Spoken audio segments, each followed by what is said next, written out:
வணக்கம். வரும் 10ஆம் தேதி சாயந்தரம் 6 to 9 நம்மளோட ரெகுலர் ஜோஹோ மீட்டிங் இருக்கு. நிறைய அப்ஸ் அண்ட் டவுன்ஸ் பார்த்துட்டு இருக்கோம். போன வாரம் ஸ்டாக் ஸ்பெசிஃபிக்காக நம்ம பேசல, நிறைய சார்ட்ஸ் பார்த்தோம். பட் இந்த வாரம் ரொம்ப இன்ட்ரெஸ்டிங்காக இருக்கும். 2 ரீசன். ஒன்று, இன்னைக்கு எக்ஸ்பைரி ஓரளவுக்கு இன்ட்ரெஸ்டிங்காக போச்சு. நம்ம நேற்று எதிர்பார்த்த மாதிரி ரைட் மேலே வரும்ன்றது நம்ம பேசல. டெஃபினட்டாக நம்ம சொன்னோம், வந்துச்சுனாலும் இது புல் பேக் ரேலியாக தான் இருக்கும்னு சொன்னோம். ஒன்று, எக்ஸிட் பண்ணுறது ஆல்வேஸ் பெட்டர் ரைட். இது 24,450 மேலே போச்சுன்னா தென் நம்ம யோசிக்கலான்றது நம்ம நேற்று நம்ம ரெகுலர் யூடியூப்ல நம்ம டிஸ்கஸ் பண்ணிருந்தோம். டெஃபினட்டாக ஸ்டாக் ஸ்பெசிஃபிக்காக என்னென்ன ஸ்டாக் ஹோல்ட் பண்ணலாம், என்னென்ன ஸ்டாக்கை எக்ஸிட் பண்ணிட்டு கேஷாக ஹோல்ட் பண்ணலாம், செக்டர் என்ன செக்டர்ஸ் நம்ம பார்க்கலாம், இது எல்லாமே இந்த வாரம் நம்ம டிஸ்கஸ் பண்ணலாம். நீங்கள் கேட்டது என் சைட்லேருந்து சில ஸ்டாக்ஸ் டெஃபினட்டாக டிஸ்கஸ் பண்ணலாம். நீங்கள் பண்ண வேண்டியது கீழே இருக்க ரேசர் பே லிங்கை கிளிக் பண்ணி 236 rupees 200 + 36 GST கட்டிட்டு அதோட ஸ்க்ரீன்ஷாட் எங்களோட வாட்ஸ்அப் நம்பருக்கு ஷேர் பண்ணுங்க. 9444468888க்கு. ஏதாவது சந்தேகம் இருந்துச்சுன்னா அதே நம்பருக்கு கால் பண்ணி பேசுங்க. இன்னைக்கு மார்க்கெட் ரொம்ப இன்ட்ரெஸ்டிங்காக இருந்துச்சு. 316 ரைட், ஸ்பாட்ல 304. இன்ட்ராடே ஸ்விங் ஒன்றும் பெருசாக இல்லை, வெறும் 190 பாயிண்ட்ஸ் 189 பாயிண்ட்ஸ் இன்ட்ராடே ஸ்விங். கேப்அப்ல மார்க்கெட் நல்லா சஸ்டெயின் ஆச்சு. நேத்தும் சரி, முந்தா நேத்தும் சரி, அதுக்கு முந்தின நாளும் சரி, மண்டே நீக்கும் சரி. மண்டே நீக்கு பெருசாக கீழே விழுந்த போதே நான் சொன்னேன்ப்பா பார்த்து இது ப்ராஃபிட் டேக்கிங்னா நடக்குது, ஷார்ட் போயிடாதீங்க, அதுக்குன்னு காலும் இமீடியட்டா வாங்காதீங்க, யோசனை பண்ணீங்க. மார்க்கெட்ல கிளாரிட்டி கிடையாது, வெரி ஹை இமோஷன்ஸ் இருக்கு. எல்லாருமே இந்த சைடு இஸ்ரேல் ஈரானை பார்த்துட்டு இருந்தாங்க, ஜப்பானை விட்டாங்க. நான் சொன்னேன், இன்சிஸ்ட் பண்ணியிருந்தேன், ஜப்பான்ல இருக்கிற ப்ராப்ளம் அண்ட் ஜப்பான்ல கரன்சி மட்டும் இல்லை, இதனால அவங்களோட பொருளாதாரம் எப்படி பாதிப்பும் நம்ம பேசியிருந்தோம். ஜப்பான் வாபஸ் வாங்கிடுச்சு ரைட். நாங்கள் மறுபடியும் இன்ட்ரெஸ்ட் ரேட் பெருசாக இன்க்ரீஸ் பண்ண மாட்டோம். உலகம் பூரா அடி வாங்குதுன்னா, இட்னியூண்டு நாடு உலகம் பூரா அடி வாங்குதுன்னா அவங்க நிச்சயமாக பார்ப்பாங்க. நம்ம ஊரில் நம்ம ஃபைனான்ஸ் மினிஸ்டரும் லாங் டேர்ம் கேபிட்டல் கெயின் அதுலேயும் ஒரு கன்செஷன்ஸ் கொடுத்துருக்குறாங்க. சரிப்பா, ஜூலை 23 வரைக்கும் நாங்கள் உங்களை விட்டுறோம், அதுக்கப்புறமா பார்த்துக்கலான்ற மாதிரி பேசியிருக்கிறாங்க. ஸோ நீங்கள் நியூ டேக்ஸ் ரூலும் எடுத்துக்க, இல்லை ஓல்டு டேக்ஸ் ரூலும் எடுத்துக்க, எது உனக்கு கரெக்டாக சாதகமாக இருக்கோ அது யூஸ் பண்ணிக்கின்றது. இந்த ஒரு பர்டிகுலர் இஷ்யூஸில் ஒரு பெரிய கவர்மெண்ட்டுக்கு லாபமோ நஷ்டமோ இருக்காது ரைட், பெருசாக இருக்காது. மேபி ஒரு 300 to 500 crores இல்லை 1000 crores இப்படி இருக்கும். ஸோ இதனால கவர்மெண்ட்டுக்கு ஒன்றும் பெருசாக ரெவென்யூஸ் இருக்க போகிறதில்லை. சரி, இந்த வருஷம் விட்டோம், அடுத்த வருஷம் பார்த்துக்கலான்ற மாதிரி விட்டுருப்பாங்க. ஒன்று. ரெண்டாவது, மார்க்கெட்டை பொறுத்த வரைக்கும், நம்ம மார்க்கெட்டை பொறுத்த வரைக்கும் Nifty 480 points, intraday swing 450 points and premium செம்ம ப்ரீமியமில் இருக்கு. 281 பாயிண்ட்ஸ் ப்ரீமியமில் இருக்கு. நிஃப்டி ஆல்மோஸ்ட் 75 பாயிண்ட்ஸ் ப்ரீமியமில் இருக்கு. ரொம்ப ரொம்ப ரொம்ப இன்ட்ரெஸ்டிங்காக இருக்கு. நீங்கள் எடுத்து பாருங்களேன், லாஸ்ட்டாக மார்க்கெட் உளுந்தப்பையும் சரி, மேலே எழுந்திரிச்சப்பையும் சரி, நிஃப்டியும் பேங்க் நிஃப்டியும் கோரிலேஷன் ஆகல. உளுந்தப்ப நிஃப்டி பெருசாக விழுந்துச்சு, பேங்க் நிஃப்டியும் விழுந்துச்சு. ஆனால் ரிலேட்டிவ்லி எப்பயுமே 1:3 இருக்கும். இவன் 100 விழுந்தா இவன் 300 விழுவோம். அந்த ரேஷியோவில் விழுவுல. இவங்க ஆல்மோஸ்ட் 700 பாயிண்ட் விழுந்துச்சு, இது அரௌண்ட் 1500 பாயிண்ட்ஸ் விழுந்துச்சு. இன்னைக்கும் நீங்கள் எடுத்து பார்த்தீங்கன்னா right, Nifty almost 300 points up ஆயிருக்கு. பேங்க் நிஃப்டி வெறும் 480 பாயிண்ட்ஸ் தான் அப் ஆயிருக்கு. ஸோ அந்த ரிலேட்டிவிட்டிஸ் கிடையாது. ஒன்று. ரெண்டாவது, MSCI ரைட், இன்டர்நேஷனல் இண்டெக்ஸ் இருக்கு. அதில் ரீரேட்டிங்ஸ் நடக்கும். அந்த ரீரேட்டிங்ஸ்ல HDFCக்கு ஒரு ஹையர் ரேட்டிங்ஸ் வரப்போகுது. சப்போஸ், மறுபடியும் நான் யூஸ் பண்றேன், சப்போஸ் அந்த ஹையர் ரேட்டிங்கிறது கொஞ்சம் நல்லா வந்துச்சுன்னா $4 billion close to about 33,000 crores. நினைச்சு பாருங்களா, அந்த ஒரு ஸ்டாக்ல உள்ள வருதுனால் ஸ்டாக் எப்படி தூக்கும். அண்ட் HDFC இவ்வளவு தூரம் தூக்குதுன்னு சொன்னால் பேங்க் நிஃப்டியை எங்க தூக்கும். இது மனசுல ஞாபகம் வச்சுங்க, எங்கேயாச்சும் ஒரு இடத்துல அப்படி வச்சுங்க. ஒன்று. ரெண்டாவது, நாளைக்கு ரைட், 3 நாளா கச்சேரி ஓடிட்டு இருக்கு RBIல. நாளைக்கு காலையில RBI ரேட் இது இருக்கு. சப்போஸ் எங்கேயாச்சும் ரேட் கட் பண்ணிட்டாங்கன்னு வச்சுங்க, சான்சஸ் இல்லை. சப்போஸ் அப்படி பண்ணிட்டுனா வேற மாதிரி மாறதுக்கான சான்சஸ் இருக்கு. பட் அதுக்கான பாசிபிலிட்டிஸ் இருக்கு. RBI ரேட் கட் பண்ணாலும் பேங்க்ஸ் எல்லாம் குறைக்காது.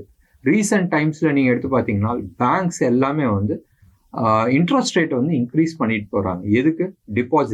டிபாசிட்ஸ்க்கு இன்ட்ரெஸ்ட் ரேட் இன்க்ரீஸ் பண்ணிட்டு இருக்கும் போதும் எங்கே இருந்த லெண்டிங்க்கு குறைக்க போகிறாங்க? குறைக்கிறதுக்கான வாய்ப்பே கிடையாது. ஒன்று.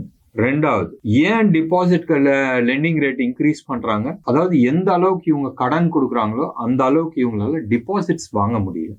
ஸோ டிபாசிட் வாங்க முடியலன்னு சொன்னால் இந்த கேஷ்லாம் எங்கே போயிட்டுருக்கு? ஸ்டாக் மார்க்கெட் போயிட்டுருக்கு. அண்ட் இப்போ இந்த ஃபால்னால மேபி எத்தனை பேர் வந்து பேக் டு எஃப்டி வந்தாங்களான்றது தெரியாது. பட் டெஃபினட்டாக இங்கேருந்து ஸ்டாக் மார்க்கெட் போகிறது வந்து குறையறதுக்கான நிறைய வாய்ப்புகள் உண்டு. Irrespective of all those things நீங்கள் எடுத்து பார்த்தீங்கன்னா மியூச்சுவல் ஃபண்ட் மூலமாக ஸ்டாக் மார்க்கெட்டுக்குள்ளே வந்து ஹெவி ஃபண்ட்ஸ் வந்துகிட்டு இருக்கு. இதெல்லாம் இருக்கட்டும், எப்படி வேணா உலக மார்க்கெட் போட்டும், இந்தியன் மார்க்கெட் சூப்பர் டூப்பராக இருக்குன்றதான் மறுபடியும் நான் சொல்லிட்டு இருக்கேன். இன்னைக்கு வந்து ஆல்மோஸ்ட் மேஜர் ஸ்டாக்ஸ் வந்து பாசிட்டிவ் சைடில் இருந்துச்சு. F&O ஸ்டாக்ஸ் நீங்கள் எடுத்துக்கிட்டீங்கன்னு சொன்னால் அதான என்ன சொல்றது, மார்க்கெட் எப்படி இருக்குன்றது பார்க்கறதுக்கான ஒரு சாட்சின்றது வச்சுக்கலாமே. க்ளோஸ் டு அபவுட் 190 F&O ஸ்டாக்ஸில் வந்து 168 ஸ்டாக்ஸ் வந்து பாசிட்டிவாக இருந்துச்சு. வெறும் 18 ஸ்டாக்ஸ் மட்டும்தான் நெகட்டிவ் சைடில் இருந்துச்சு. ஆல்மோஸ்ட் எல்லா செக்டார்ஸுமே வந்து செம்ம பாசிட்டிவ். இதில் capital goods, metals and chemicals இது மூணுமே வந்து க்ளோஸ் டு அபவுட் 4% அப்பா இருந்துச்சு இந்த செக்டாரில் இருக்கிற ஸ்டாக்ஸ். இன்னைக்கு வந்து ஹையஸ்ட் நீங்கள் வந்து எடுத்துக்கிட்டிங்கன்னா FMCGயில் வந்து பல்ராம்பூர் சீனி ஆர் சுகர் ஸ்டாக்ஸ் எல்லாம், சுகர் ஸ்டாக்ஸ்ன்னு இல்லை, ஆல்மோஸ்ட் எல்லாமே வந்து ஷார்ட் கவரிங்ல வந்து மேலே தூக்கி இருக்கு. தோ இனிஷியலாக ஷார்ட் கவரிங்ன்றது மாதிரி நம்ம எடுத்துக்கலாம். பட் போக போக நிறைய பேர் வந்து ஹெவி டெலிவரியோட வந்து எடுத்திருக்கிறாங்க.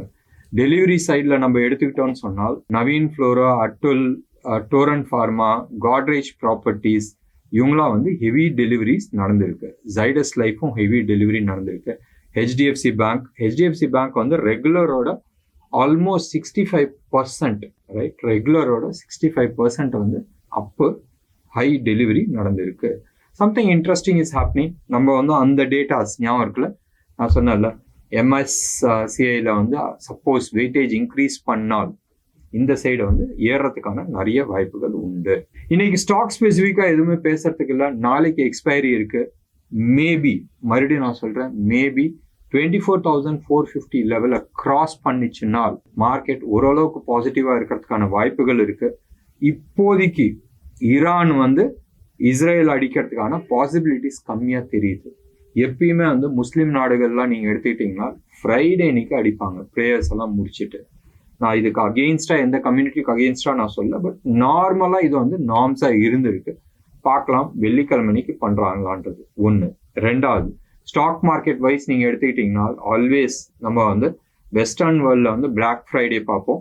அதுக்கான எதிர்வழி இந்தியாவில் வந்து பிளாக் மண்டே பார்ப்போம்.